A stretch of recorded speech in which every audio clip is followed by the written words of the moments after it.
wabarakatuh. Selamat pagi untuk semuanya. Perkenalkan, nama saya Ahmad Safrudin, SIP MA, dosen Program Studi Ilmu Politik, Fakultas Ilmu Sosial dan Ilmu Politik, Universitas Nusa Tenggara. Video ini dibuat dalam rangka untuk pengenalan diri dosen, unjuk kinerja Tridharma Perguruan Tinggi. Pada kesempatan kali ini, izinkanlah saya untuk menyampaikan rencana pembelajaran semester mata kuliah Partai Politik dan Pemilu. Mata kuliah ini merupakan mata kuliah yang diberikan kepada mahasiswa semester 3 dengan bobot 3 SKS. Adapun deskripsi mata kuliah ini adalah menjelaskan tentang bagaimana dinamika partai politik dan pemilu dan sistem politik Indonesia dari pasca kemerdekaan sampai dengan pasca reformasi.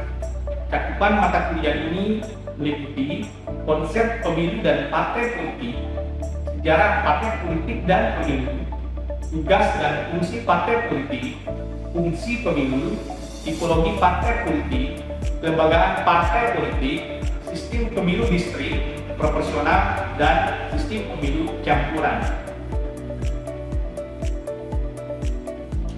Adapun capaian pembelajaran mata kuliah ini terdiri dari 4, yaitu yang pertama, mahasiswa mampu memahami, menjelaskan konsep dan fungsi partai politik. Yang kedua, mahasiswa mampu menjelaskan, membandingkan dinamika dan fenomena partai politik dalam sistem politik, khususnya pada era Orde Lama, Orde Baru, dan Reformasi. Pada bagian ketiga, mahasiswa mampu menjelaskan, menganalisis konsep pemilu, sejarah, dan praktek pemilu di Indonesia. Dan yang terakhir adalah mahasiswa mampu menjelaskan dan menganalisis sistem pemilu dan praktek pemilu dan evaluasi pemilu di Indonesia. Adapun handbook utama mata kuliah ini adalah buku Dasar-Dasar Ilmu Politik Profesor Meriam Mulyade. Selanjutnya, sub CPMK mata kuliah ini adalah terdiri dari 2, sebelum ujian tengah semester dan setelah ujian tengah semester. Pada bagian pertama, mahasiswa mampu menguraikan ruang lingkup mata kuliah parpol dan pemilu, rencana pembelajaran semester, dan kontrak kuliah. Pada bagian kedua, mahasiswa mampu memahami dan menjelaskan sejarah partai politik. Pada bagian ketiga, mahasiswa mampu menjelaskan definisi partai politik. Pada bagian keempat, mahasiswa mampu menjelaskan dan membandingkan tipologi partai politik. Pada pertemuan kelima, mahasiswa mampu menjelaskan tugas dan fungsi partai politik. Pada pertemuan keenam, mahasiswa mampu menjelaskan kelembagaan partai politik. Dan pada pertemuan ketujuh, mahasiswa mampu menjelaskan dan menganalisis koalisi partai politik. Dan pada pertemuan ke-8 adalah ujian tengah semester. Adapun CPMK setelah UTS adalah sebagai berikut. Pada pertemuan pertama, mahasiswa mampu memahami dan menjelaskan sejarah pemilu di Indonesia. Yang kedua, mahasiswa mampu memahami dan menjelaskan definisi dan fungsi pemilu di Indonesia. Dan pertemuan ketiga, mahasiswa mampu memahami dan menganalisis kelebihan dan kekurangan pemilu pasca kemerdekaan. Pada pertemuan keempat, mahasiswa mampu memahami dan menganalisis kelebihan dan kekurangan pemilu, khususnya pemilu 1977 dan pemilu 1982. Pada pertemuan kelima, mahasiswa mampu memahami dan menganalisis kelebihan dan kekurangan pemilu 1987 dan pemilu 1992.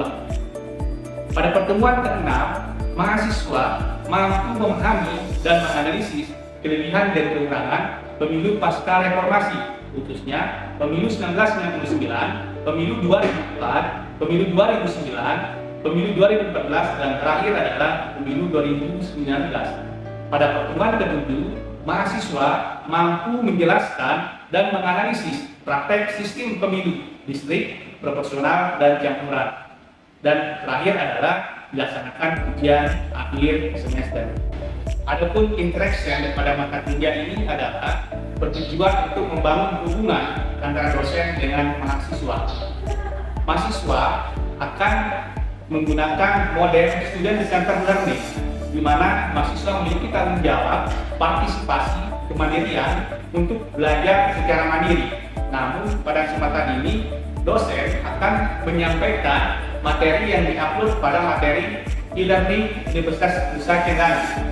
Adapun teknik perkuliahan ini adalah menggunakan teknik ceramah interaktif, diskusi, studi kasus tentang dinamika partai politik yang terjadi di Indonesia, maupun dilakukan discovery learning, yaitu menemukan fenomena-fenomena terbaru tentang bagaimana dinamika partai politik yang terjadi di Indonesia. Selanjutnya, bagian asesmen akan dijelaskan bagaimana penilaian yang diberikan kepada mahasiswa. Tentu saja, untuk mendapatkan skor maksimal, mahasiswa harus mampu memahami kontrak perkuliahan dengan sangat baik. Adapun unsur-unsur penunjang penilaian dalam mata kuliah ini adalah soft skill sebesar 25%. Soft skill adalah keaktifan di kelas, ketetapan menjawab, kedisiplinan, kejujuran, kerjasama, dan pemecahan masalah. Yang kedua adalah tugas terstruktur mandiri yang mendapatkan 15%. Yang ketiga adalah UTS terdiri dari 30% dan UAS 30%. Berikut adalah proses pembelajaran mata kuliah Parpol dan Pemilu pertemuan ke-6 dengan materi kelembagaan partai politik. Oke, saya ulangi lagi ya. Jadi ada beberapa indikator dalam pengelolaan partai politik. Nah, hal penting apa saja kira-kira yang paling utama dilakukan oleh partai politik di dalam mengelola partai politiknya? Yang pertama di situ ada rekrutmen dan kaderisasi. Dan di situ ada mekanisme pencalonan dan promosi. Kemudian ada strategi partai dalam mengembangkan potensi kader, atau salah satunya melalui cara pendidikan dan pelatihan partai politik, dan ada pemantauan atau monitoring partai politik terhadap kinerja dan capaian. Ya, sejauh ini ya pengamatan secara langsung yang kita lihat bahwa sistem rekrutmen dan kaderisasi yang ada di partai politik itu berjalan tidak dengan semestinya ya. Karena apa? Karena rekrutmen partai politik yang terjadi hari ini itu lebih sifatnya pragmatis. Ketika menjelang pemilu legislatif, pemilu kepala daerah, maka partai politik secara besar-besaran, ya, secara luar biasa untuk bagaimana melakukan rekrutmen terhadap masyarakat yang untuk bergabung di dalam partai politiknya. Kemudian mekanisme pencalonan dan promosi. Kita tahu bahwa partai politik hari ini itu dikuasai oleh elit ya. Elit dalam artian di sini bahwa segelintir orang yang memiliki power kekuasaan terhadap suatu partai. Contoh misalkan untuk menjadi seorang calon kepala daerah atau calon bupati, maka orang tersebut merupakan seorang elit ya yang memiliki pengaruh baik secara ekonomi maupun secara politis. Nah, sehingga bagaimana kemudian mekanisme pencalonan dan promosinya, belum tentu satu partai politik itu datang calonnya itu dari internal partai, bisa saja dari orang luar ya, bisa saja dari luar yang memiliki kemampuan untuk bagaimana meraih suara yang besar dan bisa menangkan partai politik.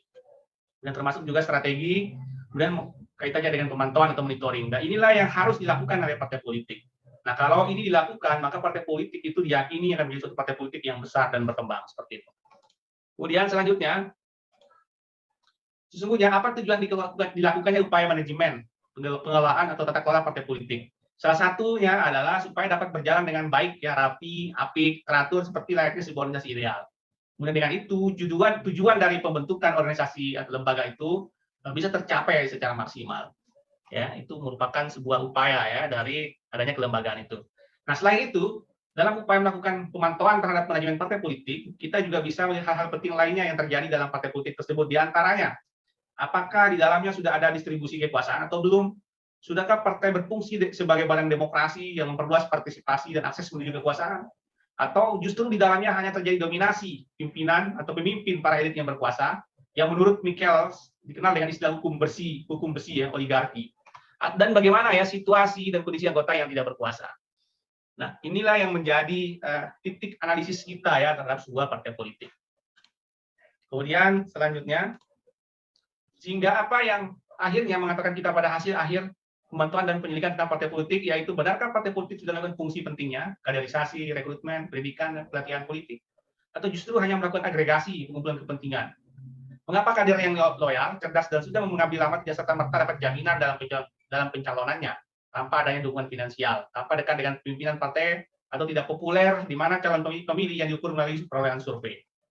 Jadi inilah fenomena-fenomena yang terjadi di tengah kita, bahwa seorang kader itu belum tentu mampu bersaing dengan non kader dalam tanda kutip di dalam satu partai. Sehingga kita tahu bahwa orang yang punya uang atau elit ekonomi di sini itu mampu membeli partai, walaupun dia bukanlah seorang kader partai. Nah, inilah yang menjadi pemirisan kita bersama ya, bahwa kader itu tidak kemudian menjadi jaminan untuk diikut sertakan menjadi calon yang tunggal atau pilihan dari partai politik. Nah, inilah yang kemudian menyebabkan orang menjadi pragmatis terhadap proses rekrutmen yang ada di partai politik. Kemudian rekrutmen itu bagaimana ya dilakukan? Ya, rekrutmen politik itu merupakan suatu proses pencarian atau pendaftaran dan perangkulan anggota baru yang nantinya diajak bergabung dalam partai politik. Kemudian rekrutmen politik berhubungan dengan suatu proses pengisian jabatan politik.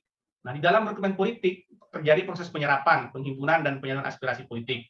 Nah, oleh karena itu lahirlah kaderisasi ya, ketika ada rekrutmen adalah anggota di situ, kemudian kaderisasi itu akan terjadi. Nah, kaderisasi merupakan proses pelatihan peningkatan kapasitas anggota oleh partai politik. Nah, kemudian tiap-tiap partai memiliki cara resmi rekrutmen dan kaderisasi masing-masing. Kita ambil satu contoh, misalkan ketika berbicara tentang partai Demokrat, misalkan bagaimana Demokrat melakukan rekrutmen politik kepada anggota-anggotanya. Tentu saja itu juga akan berbeda dengan partai-partai lainnya. Masing-masing partai itu punya strategi masing-masing untuk melakukan rekrutmen politik. Oke, selanjutnya. Bagaimana kemudian mekanisme pencalonan dan promosi? Ya, ini merupakan tahap di mana anggota partai mulai diharapkan pada suatu pemilihan umum yang resmi, yang menjadi jenjang mendapatkan kekuasaan di dalam negara. Kemudian, mekanisme pencalonan menjadi salah satu tugas yang juga harus dilakukan oleh partai politik, atau itu merupakan bagian dari otonomi partai. Nah, dalam mekanisme pencalonan dapat diketahui beberapa hal penting, yaitu target pencalonan oleh partai, kriteria dalam pencalonan, atau bidang atau pihak dalam partai yang bertugas saat pencalonan, kemudian proses seleksi, konsistensi, dan pencalonannya, antara peraturan dan realita, dan fenomena-fenomena lainnya. Nah, mekanisme pencalonan dan promosi ini merupakan tujuan ya, bagaimana agar partai politik itu mampu bersinar pada saat pemilihan umum, baik itu legislatif maupun pilkada ataupun pilpres ya. Sehingga mekanisme pencalonan dan promosi ini merupakan suatu bentuk dari kelembagaan partai politik agar tetap eksis di tengah semakin ya banyaknya distrust publik terhadap partai politik ya. Lalu bagaimana kemudian strategi pengembangan dari potensi kader oleh partai politik? Tujuannya apa? Yaitu untuk meningkatkan sumber daya, ya, untuk nantinya bisa melangkah ke arah yang lebih tinggi lagi. Nah, di sini bisa meningkatkan pengetahuan dan keterampilan para kader dalam artian upaya yang dilakukan yaitu melalui pendidikan politik. Tujuan lainnya strategi itu berupaya untuk memperkaya dan memperluas wawasan berpolitik, kemudian merupakan upaya dalam melakukan proses pengendalian partai politik, dan tentunya masing-masing partai politik memiliki cara atau isi materi yang berbeda dalam melakukan pengembangan potensi kader. Ya, Partai Nasdem contohnya sering melakukan pelatihan-pelatihan, kemudian PDIP, Golkar, PKS, PAN, ya P3 itu mereka memiliki cara-cara tersendiri bagaimana melakukan kaderisasi ya, bagaimana mengembangkan SDM yang ada pada internal partai politik itu sendiri. Kemudian bagaimana partai politik itu memantau kinerja dan capaiannya? Ya, ini merupakan sebuah proses yang wajar dari suatu organisasi, apapun bentuk organisasi dan termasuk organisasi partai politik. Ya, kemudian proses ini dilakukan secara internal dan eksternal. Internal itu dimaksud untuk mengetahui apa yang telah atau sedang dan akan terjadi dalam tubuh organisasi. Kemudian eksternal memahami semua hal dan peristiwa di luar tubuh organisasi partai politik ya. Beberapa hal terkait pemantauan yang bisa dilakukan yaitu terkait dengan program kerja, strategi, platform, kemudian visi misi partai dan seterusnya ya. Jadi itulah yang dipantau bagaimana kemudian semua hal yang dilakukan itu akan mengarah kepada kelembagaan partai politik yang baik seperti itu.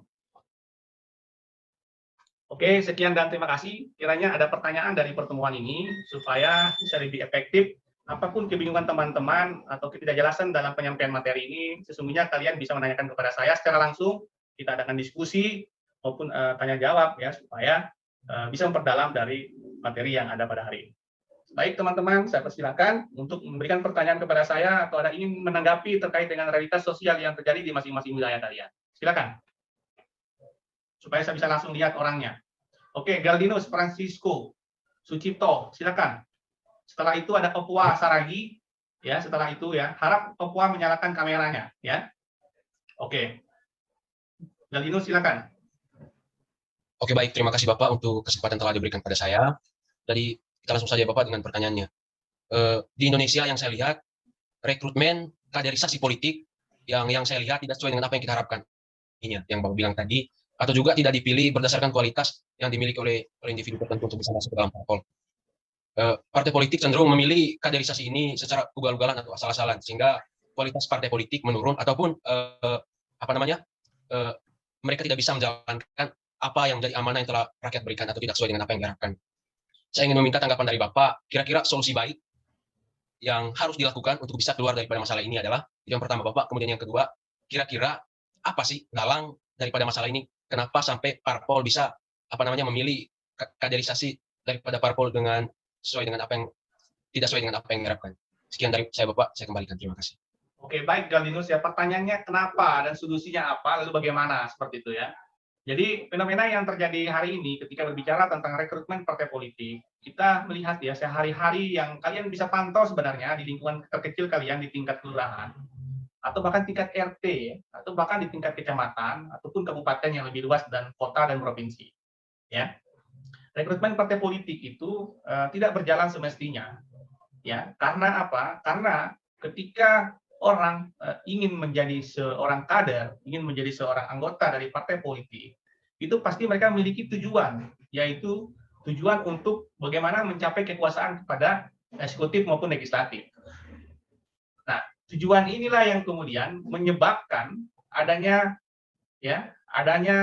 kelemahan dari sistem rekrutmen itu sendiri. Ya, kelemahannya adalah apakah dari setiap orang yang masuk di dalam suatu partai politik itu hanya tujuan akhirnya adalah untuk menjadi seorang anggota DPR? Apakah tujuan akhirnya hanya ingin menjadi seorang bupati? Nah, inilah yang patut kita pertanyakan ya. Kalau kemudian tujuannya seperti itu, maka otomatis ini merupakan sangat praktis ya, pragmatis ya. Orang ingin menjadi anggota DPR, bupati, maka harus masuk ke partai politik. Nah, inilah tujuan yang ingin mereka capai. Sehingga di dalam rekrutmennya, orang-orang yang memiliki kepentingan di situ. Orang-orang yang memiliki kepentingan untuk masuk dan bertarung pada masa pemilu itu. Lalu pertanyaannya, apakah partai politik hanya bertugas untuk mengantarkan seseorang menjadi seorang anggota legislatif atau eksekutif? Tentu saja tidak ya. Partai politik sebenarnya bisa menciptakan program-program, melihat program-program ini bisa diberikan kepada masyarakat untuk melakukan pemberdayaan kepada masyarakat. Nah, jika orang itu memiliki tujuan kemuliaan, memberikan waktu dan pikirannya untuk bagaimana mengabdi kepada masyarakat, maka otomatis rekrutmen partai politik ini akan terus berjalan.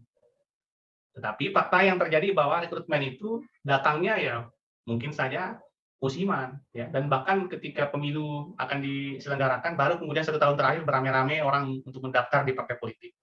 Nah, tujuan pragmatis inilah yang menyebabkan kelemahan, bahwa partai politik itu tidak semata-mata murni ingin bagaimana memberikan pemberdayaan kepada masyarakat, misalkan lewat program-program atau lewat aspirasi-aspirasi masyarakat yang disampaikan melewati mereka, seperti itu ya. Lalu solusinya bagaimana? Ya, solusinya adalah rekrutmen partai politik itu harus dibatasi waktunya. Jangan hanya ketika orang itu mau mendaftarkan diri sebagai anggota DPR baru dibuka rekrutmennya. Bila perlu 5 tahun atau 4 tahun sebelum rekrutmen legislatif itu dilakukan, itu sudah berjalan. Sehingga mereka juga bisa fokus bagaimana agar partai politik itu program-programnya bisa dijalankan. Yang seperti itu ya. Jadi tujuan pragmatis itulah yang kemudian menyebabkan lemahnya rekrutmen partai politik. Kemudian juga seorang kader itu belum tentu juga mendapatkan jaminan dari partai politik untuk dipromosikan, karena kadangkala yang terjadi biasanya itu kader partai itu kalah dengan para elit. Para elit tentu saja mereka memiliki kekuasaan, memiliki ekonomi yang cukup tangguh, bagaimana kemudian nanti bisa membiayai suatu partai politik. Nah, ini yang kemudian menyebabkan kader-kader yang ada di dalam partai politik itu tidak serta-merta mendapatkan promosi untuk mendapatkan jabatan atau pencalonan diri di dalam anggota legislatif maupun eksekutif, seperti itu. Mungkin itu dari saya, Galdinus. Ada tanggapan, silakan. Sudah Bapak, sudah bisa dipahami Bapak. Oke. Opwa, silakan Opwa. Baik, Bapak, terima kasih untuk yang diberikan. Ya. Pertanyaan saya sebenarnya tadi cukup mirip dengan ini Saudara Galdino. Bagaimana pendapat Bapak mengenai apakah seberapa terjaminnya keefektifan rekrutmen kelembagaan politik menurut Bapak? Karena baru-baru ini saja di pas pemilihan Bupati Sagure juga kita bisa lihat sendiri bahwa di sini seperti terlihat kelemahannya karena beliau bisa sampai masuk pencalonan padahal kan sebelum itu dia melewati. Nah, dan terbukti dia memiliki kewarganegaraan yang ganda. Berarti di sini saya mengambil bahwa saat proses rekrutmen di sini ada kelemahan atau kesalahan dari kelembagaan politik itu sendiri, Bapak. Dan ini apakah dalam rekrutmen kelembagaan parpol ini terdapat distribusi kekuasaan atau bagaimana? Mungkin itu pertanyaan singkat dari saya. Terima kasih. Oke, ya, ini sebuah pernyataan saya pikir ya, dan sebuah pertanyaan ya. Pernyataan dan pertanyaan. Pernyataannya bahwa melihat kondisi yang terjadi di Sagure Jua, kaitannya dengan seorang bupati yang terpilih, lalu kemudian bupati ini dianggap melanggar ya aturan tentang status kewarganegaraan, di mana seorang bupati ini, saya tidak tahu namanya,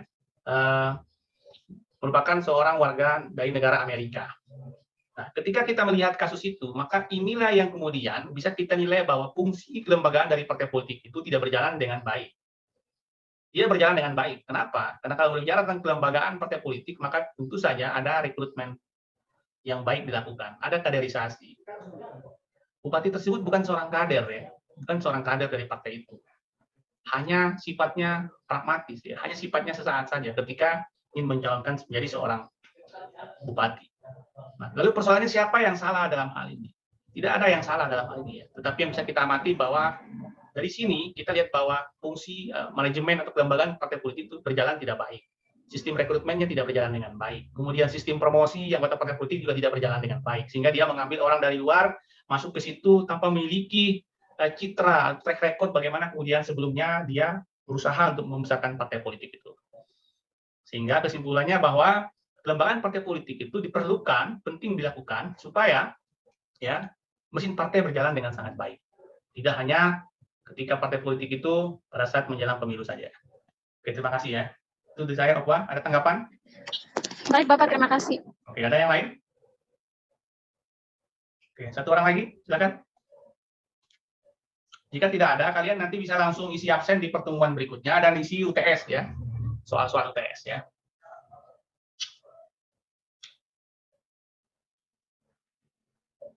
Oke, ada pertanyaan kira-kira? Siapa? Satu orang lagi ya. Maria, silakan Maria. Terima kasih Bapak untuk waktunya. Di sini saya ingin bertanya Bapak, apa yang menjadi penguatan dasar dalam pengelolaan kelembagaan partai politik agar sesuai dengan apa yang kita inginkan Bapak? Terima kasih. Apa yang menjadi ya hal mendasar ya. Jadi sudah jelas di materi di slide pertama ini bahwa yang harus dikuatkan itu adalah yang pertama kaitannya dengan ideologi partai politik, bagaimana kemudian demokrasi di tingkat internal terjaga dengan baik, sistem kaderisasi itu berjalan semestinya, kohesivitas internal atau konflik yang terjadi itu bisa diminimalisir, kemudian hubungan dengan institusi tetap terjaga, dan otonomi keuangan yang mampu bisa menciptakan program-program pemberdayaan kepada masyarakat atau dalam hal peningkatan ekonomi masyarakat. Nah, inilah dasar yang harus dilakukan oleh sebuah partai politik. Jika partai politik mengabaikan ini semua, maka saya yakin bahwa partai politik itu tidak akan bisa bersaing secara ketat di tengah ya semakin majunya peradaban teknologi yang ada akhir-akhir ini. Mungkin itu kira-kira bisa menjawab ini ya jawabannya. Oke, siapa lagi nih? Purholudin, silakan Purholudin. Iya Pak. Pertanyaannya soal yang tadi Bapak jelaskan itu tentang kondusivitas partai dalam kelembagaan. Baru-baru ini kan ada kasus Partai Demokrat yang digugat Muldoko, dan kemudian Muldoko itu menyewa Pak Yusril. Sedangkan Pak Yusril itu kan ketua umum partai lain. Secara norma dan konstitusi apakah Pak Yusril ini melanggar dan Pak Muldoko juga itu melanggar, Pak? Secara norma dan konstitusi, Pak. Oke, pertanyaannya? Pertanyaannya itu, apakah Pak Muldoko dengan Pak Yusril itu sudah melanggar norma-norma partai politik dan melanggar konstitusi tentang partai politik, Pak?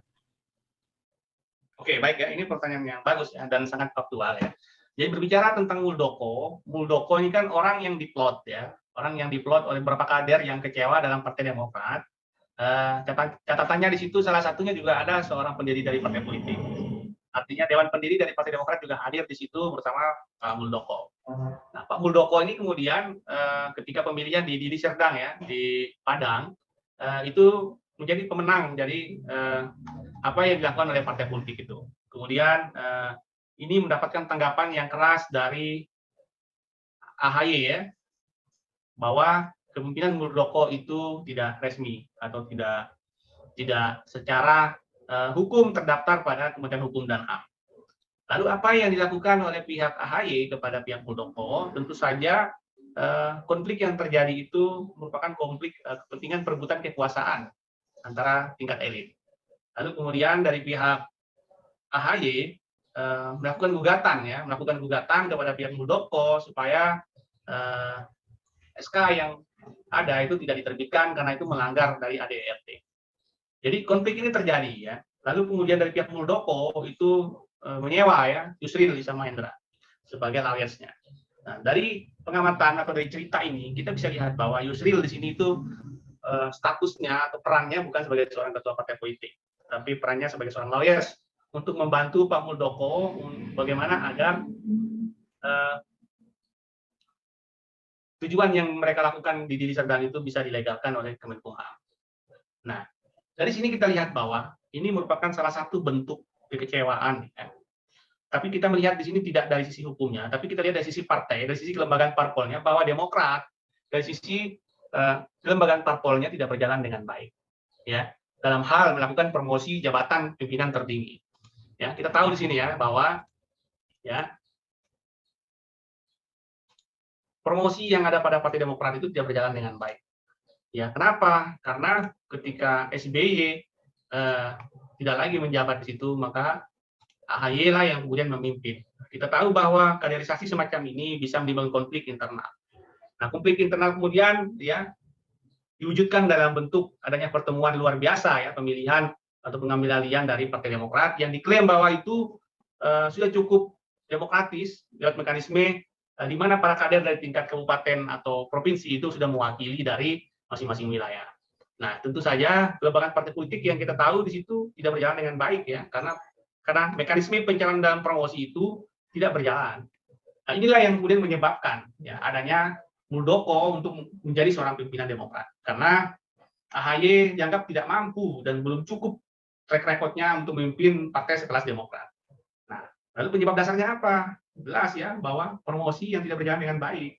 Itu orang-orang partai yang lama, orang-orang pendiri partai yang notabene mereka yang dari awal berjuang untuk partai banyak yang dipecat oleh AHY sehingga mereka kecewa dan membuat ya tandingan dari Partai Demokrat itu sendiri. Nah, asal atau akar dari persoalan itu yang pertama adalah adanya mekanisme ya atau pencalonan dan promosi yang tidak berjalan dengan baik. Mungkin itu dari saya, Pak Rudin, kira-kira jelas ya bahwa promosi itu kadang-kadang penting ya untuk dilakukan supaya kader-kader yang ada dalam partai itu bisa terjaga dengan baik. Ada tanggapan Pak Rudin? Sudah, Pak. Gimana? Sudah, Pak. Sudah. Makasih, Pak. Oh, oke, jelas ya. Oke. Baik, teman-teman semua, kira-kira hanya ini materi kita pada siang hari ini, dan materi berikutnya bisa kalian upload.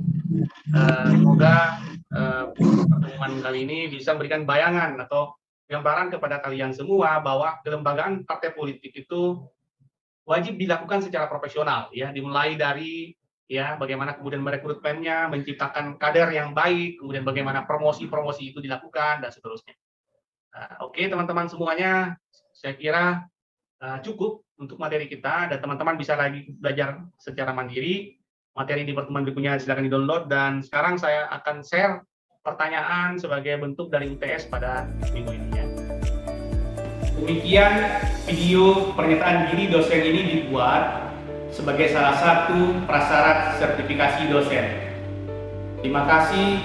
Wassalamualaikum warahmatullahi wabarakatuh.